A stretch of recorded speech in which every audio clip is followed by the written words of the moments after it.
الشوق يبقى في اغترابي فطير في Barchaning sevimli Nemo multfilmidagi qo'rqinchli baliqni birinchi marta suv yuzasida suratga olishdi. Ma'lumotlarga ko'ra, odatda bu yirtqich 200 dan 2000 metrgacha chuqurlikda yashaydi. Ammo noma'lum sabablarga ko'ra, u kunning o'rtasida Tenerife qirg'og'i yoniga suzib chiqqan. Saudiya Arabistonida sahroni qor qopladi.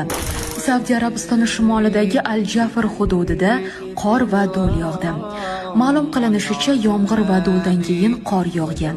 Meteorologlar qorni Arab dengizidagi past bosimli hududlarning kengayishi va ularning ummon tomon siljishi bilan izohlamoqda. Pikaning NASA kompaniyasi olimlari Quyoshdan kelayotgan qandaydir tovushni sezishdi va uni 40 kun davomida eshitib, bu ovozlarni yozib olishdi.